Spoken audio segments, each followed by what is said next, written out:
দলগাঁৱৰ পৰা ঢেকিয়াজুলি সংযোগী যি অসম মালাৰ পথ আৰু এই অসম মালাৰ পথ সম্প্ৰতি বিধ্বস্ত হৈ পৰিছে আৰু মই দেখুৱাম অসম মালাৰ যি পথ এই পথটো এতিয়া কেনেধৰণে অৱস্থা হৈছে অতি নিম্নমানৰ কাম কৰাৰ ফলতে দলগাঁৱৰ পৰা ঢেকিয়াজুলি সংযোগী যি অসম মালাৰ পথ এই পথটো সম্প্ৰতি বিধ্বস্ত অৱস্থালৈ পৰিণত হৈছে মই পুনে পুনে এই দৃশ্যাংশ দেখুৱাইছোঁ এয়া হৈছে দলগাঁৱৰ পৰা ঢেকিয়াজুলি সংযোগী যি অসম মালাৰ পথ আৰু এই পথটো এতিয়া এনেধৰণে অৱস্থা হৈছে পথৰ মাজত এনেধৰণে পথটো বহি যোৱা গৈছে আৰু এই পথেৰে এতিয়া যাতায়াত কৰাটো আচলতে দুৰ্ভোগ ভুগিব লগা হৈছে মই দেখুৱাইছোঁ পুনে পুনে এয়া অসম মালা যি পথ আৰু কেইবা কোটি টকা ব্যয়েৰে নিৰ্মাণ কৰা এই অসম মালাৰ পথ সম্প্ৰতি এনেধৰণে অৱস্থা হৈছে আৰু এই পথেৰে এতিয়া যাতায়াত কৰাটো বিপদজনক হৈ পৰিছে কাৰণ পথটো এতিয়া এনেধৰণে বহি যোৱাৰ উপক্ৰম হৈছে আৰু এই পথেৰে যেহেতু এই পথ নিৰ্মাণ হোৱাৰ পিছতেই 15 নম্বৰ ৰাষ্ট্ৰীয় ঘাই পথৰ যি যাতায়াত কৰাৰ ক্ষেত্ৰত এই পথটো আচলতে যথেষ্ট সুচল হৈছিলে কিন্তু সম্প্ৰতি এই পথটো এতিয়া এনেধৰণে অৱস্থা হোৱাত এই পথেৰে যান বাহন চলাচল কৰাটো অতি বিপদজনক হৈ পৰা পৰিলক্ষিত হৈছে মই দেখুৱাইছোঁ পুনে পুনে এনেধৰণে এই পথেৰে এতিয়া যান বাহনসমূহ চলাচল কৰি আছে এয়া দলগাঁৱৰ পৰা ঢেকিয়াজুলি সংযোগী যি অসম মালাৰ পথ আৰু এই পথটোৰ সম্প্ৰতি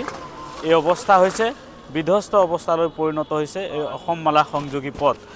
মই দেখুৱাইছোঁ এনেধৰণে যান বাহনসমূহ এনেধৰণে চলাচল কৰি আছে দলগাঁৱৰ পৰা ঢেকিয়াজুলি শিঙৰি সংযোগী যি এই পথটো এনেধৰণে বিধ্বস্ত হৈছে মই কথা পাতিম স্থানীয় লোকসকল আছে কি ক'ব হয় অতি দুখৰ বিষয় যে অসম মালা পথ যি বৰচলা মাজেৰে দলগাঁৱৰ মাজেৰে বৰচলা হৈ শিঙৰিলৈ গৈ যোৱা যি পথ এই পথটি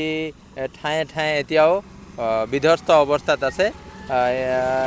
ত্ৰুটিপূৰ্ণ কাম হোৱা বুলি এই অঞ্চলৰ ৰাইজে কৈছে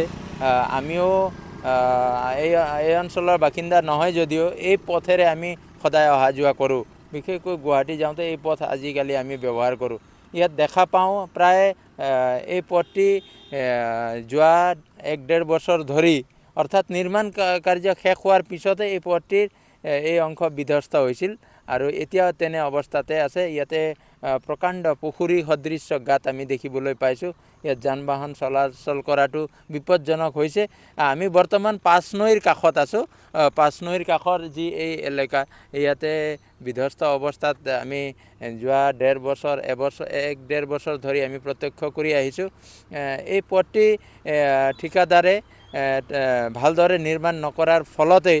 বা ইয়াত যি উন্নত মানৰ প্ৰযুক্তি বা তেওঁলোকে ইয়াত যিখিনি আঁচনি অনুসৰি তেওঁলোকে এই পথটি নিৰ্মাণ নকৰাৰ কাৰণে এই অৱস্থা হৈছে বুলি আমি ক'ব বিচাৰোঁ নিশ্চয়কৈ দলগাঁও হৈ বৰচলাৰ মাজেৰে ঢেকিয়াজুলি সংযোগী এয়া অসম মালাৰ পথ আৰু এই পথটো আচলতে অনিয়ম সংগঠিত হৈছে যেনেধৰণে ঠিকাদাৰে এই পথটো নিৰ্মাণ কৰিব লাগিছিলে সেই অনুসাৰে নকৰাৰ ফলত এই পথটো এনেধৰণে ঠায়ে ঠায়ে বিধ্বস্ত হৈ পৰিছে আৰু এই পথেৰে যাতায়াত কৰাটো এতিয়া বিপদজনক হৈ পৰিছে মই দেখুৱাইছোঁ আৰু এতিয়া এনেধৰণে এই বিধ্বস্ত পথেৰে যান বাহন চলাচল কৰি আছে এয়া দলগাঁৱৰ পৰা বৰচলা হৈ ঢেকিয়াজুলি সংযোগী যি অসম মালাৰ পথ আৰু এই পথটো যেনেধৰণে নিৰ্মাণ কৰিব লাগিছিলে তেনেধৰণে নিৰ্মাণ নকৰাৰ এক গুৰুতৰ অভিযোগ উত্থাপন হৈছে ত্ৰুটিপূৰ্ণ কাম কৰা হৈছিল এই অসম মালা যি পথত আৰু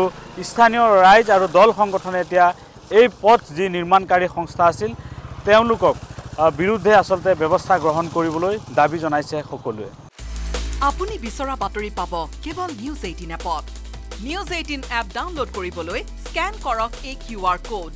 গুগল প্লে ষ্টৰতো পাব এই নিউজ 18 এপ